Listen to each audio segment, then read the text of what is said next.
नमस्ते, अभिवादन आपका इनोसेंट इन्वेस्टर के इस नए वीडियो में। दोस्तों, आपको मैंने कई कमाल के स्टॉक्स बताए हुए हैं, लेकिन आज मैं 11 उन स्टॉक्स के बारे में बात करूंगा जिन पे मैं कभी भी भरोसा कर सकता हूं। जितनी क्वांटिटी आपका मन हो मुझे ज़बरदस्ती दे दीजिए, प्यार से दे दीजिए, मैं उसको किसी भी दिन खरीदने के लिए तैयार हूँ, किसी भी प्राइस पे खरीदने के लिए तैयार हूँ। उन 11 स्टॉक्स के आपको नाम बता रहा हूँ। इसका ये मतलब नहीं कि मैं आपको ये सलाह दे रहा हूँ कि आज आप इनको जाकर खरीद लीजिएगा। अगर आपको कहीं और से क्लैरिटी नहीं मिल रही है तो आप इन 11 स्टॉक्स में से किसी 2-4 पे हाथ आजमाइश कर सकते हो। सबसे ज़्यादा मुझे पसंद है अगर कोई स्टॉक, वो है Kotak Mahindra bank. Banking sector के बिना भारत आगे बढ़ ही नहीं सकता। आईटी सेक्टर में टीसीएस, इन्फोसिस, विप्रो में से मुझे विप्रो पसंद है। आपको हो सकता है इन्फोसिस पसंद हो या टीसीएस पसंद हो, बुरा कोई नहीं, एंजॉय कीजिए। कोटक महिंद्रा बैंक के अलावा ICICI bank, Axis bank, HDFC bank है। Second best favourite HDFC bank है। मैं ब्लू चिप स्टॉक्स की बात करूंगा जिससे आपको कोई तकलीफ ना हो, ठीक है। तो विप्रो पे भी भरोसा है। आईटीसी, हिंदुस्तान यूनिलीवर, डाबर, इमामी वगैरह में मुझे क्या पसंद है? मुझे डाबर पसंद है। आप इनके अलावा हिंदुस्तान यूनिलीवर, आईटीसी वगैरह भी खरीद सकते हो। मैं जो खरीदूंगा वो आपको बता दे रहा हूँ, किसी भी रेट पे खरीदने के लिए तैयार हूँ। बाटा, रिलैक्सो, इन सब स्टॉक्स में मुझे बाटा पसंद है। अभी रिसेंटली मैंने आपको पोर्टफोलियो में भी दिया था। इसको भी मैं कभी भी खरीदने के लिए तैयार हूँ, किसी भी रेट पे खरीदने के लिए तैयार हूँ। इसके अलावा छोटी कंपनियों में आने की मैं कोशिश करना चाहता था, लेकिन सोचा आपको नहीं बताता हूँ। अन्य सेक्टर में थोड़ा सा घुसेंगे। ऑटोमोबाइल सेक्टर में मैं हीरो को प्रेफर करता हूँ, लेकिन दिक्कत यही है कि परफॉर्मेंस कुछ दिनों से आई नहीं, तो आप सबको यहाँ पर तकलीफ हो सकती है। लेकिन लॉन्ग रन में इसके अलावा आपको बेटर स्टॉक्स मिल जाएंगे, जैसे कि महिंद्रा एंड महिंद्रा। ये काफ़ी बढ़िया स्टॉक है, इसी सेक्टर का है। थोड़ा सेगमेंट अलग हो जाता है, सेक्टर का सेगमेंट अलग हो जाता है, तो आप इस पर रिलाई कर सकते हो। हीरो और महिंद्रा पे आपका भरोसा हो सकता है। एक स्टॉक है एचडीएफसी बैंक नहीं, एचडीएफसी। इसको मैं कभी भी किसी भी रेट पे खरीदने के लिए तैयार हूँ।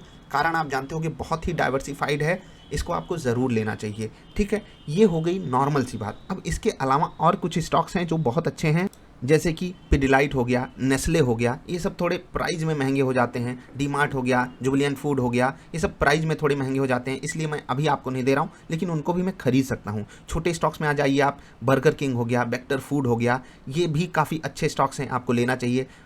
और छोटे आईटी स्टॉक्स में आप जाइए। माइंड ट्री और हैप्पीएस्ट माइंड्स मुझे बहुत पसंद है, दोनों में माइंड आता है, उनको भी आप खरीद सकते हो। लेकिन यहाँ इस लिस्ट में मैं केवल इसलिए नहीं शामिल कर रहा हूँ क्योंकि वो महंगे हैं और छोटे हैं अभी। अब और दो स्टॉक्स की बात कर लेते हैं। कि स्टॉक है एसबीआई कार्ड, बहुत भरोसा है मुझे इस पर, और इसको भी मैं किसी भी रेट पे लेने के लिए तैयार हूँ। आईसीआईसीआई प्रूडेंशियल लाइफ, मैं इसको भी किसी भी रेट पे लेने के लिए तैयार हूँ। इसका ऑप्शन आपके पास अवेलेबल है एचडीएफसी लाइफ और एसबीआई लाइफ, लेकिन मैं आईसीआईसीआई प्रूडेंशियल लाइफ प्रेफर करूँगा। तो 1 2 3 4 5 6 7 8 9 दो एक्स्ट्रा स्टॉक्स पता है आपको मैं कौन कौन से बता रहा हूँ। एक है मदरसन सुमी, आप उसके बारे में थोड़ा सा पढ़िएगा और 2025 वाला इनका टारगेट जरूर देखिएगा। और दूसरा स्टॉक है आईजीएल। इसके भी कई सारे दोस्त व यार अवेलेबल हैं, लेकिन इसको मैं प्रेफर करूंगा। पोर्टफोलियो में भी हो सकते हैं इनमें से कई सारे स्टॉक्स, तो आपके लिए ये डिस्क्लेमर भी है। इन स्टॉक्स में मैं आंख बंद करके भरोसा कर सकता हूँ।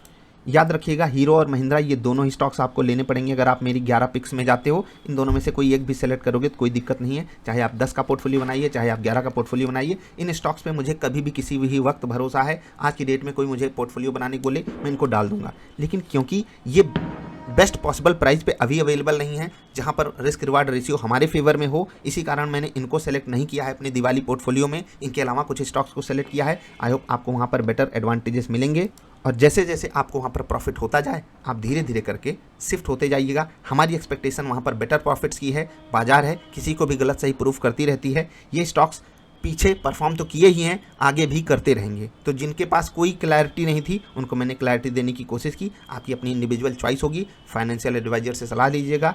मोर ट्रेडिंग पे नहीं खरीद पाए तो बाद में खरीदिएगा। जब मौका मिले तब इन स्टॉक्स पे आप हाथ आजमाइश कर सकते हो। वेटेज मैं आपको दे देता हूँ। 15% वेटेज यहाँ पर रहेगा मेरा, ठीक है। 10% वेटेज यहाँ पर रहेगा, 10% यहाँ पर रहेगा, 10 यहाँ पर रहेगा, 8 यहाँ पर रहेगा, ठीक है। 7 यहाँ पर रहेगा, 7 यहाँ पर रहेगा, ठीक है। 6 यहाँ पर रहेगा, 6 यहाँ पर रहेगा, ठीक है। उसके अलावा यहाँ पर रहेगा 12% एसबीआई कार्ड पे, ठीक है। यहाँ पर भी रहेगा 12%, और ऐसे ही थोड़ा बहुत ऊपर नीचे, कहीं 1% ऊपर, कहीं 1% नीचे आप करके देख लीजिएगा। आपको 100% एलोकेशन मिल जाएगा, ठीक है। जो कहा गया है, अब 6 की जगह पे आप 8-10 मत कर दीजिएगा, और जहाँ पर आपको 10 और 12 बताया गया है वहाँ पर आप 6% मत कर दीजिएगा। ये गलती मत कीजिएगा। आई होप आपको पोर्टफोलियो मिल गया होगा। आसान वाला, सबको पता होते हैं बहुत सारे अच्छे स्टॉक, इससे पीछे वीडियोस में अवेलेबल हैं, जाकर जरूर देख लेना। अभी इतना ही। आप सभी को दीपावली की अनंत शुभकामनाएं। एंजॉय कीजिए लाइफ, और पहली वरीयता यानी कि फर्स्ट प्रेफरेंस लाइट को ही देनी चाहिए। At the end of the day कौन जीतता है? लाइट, प्रकाश ही जीतता है। आपको पता ही होगा, नहीं पता तो जान लीजिए। अभी इतना ही, आपका आभार। वीडियो पसंद आई तो लाइक कर देना। नमस्कार।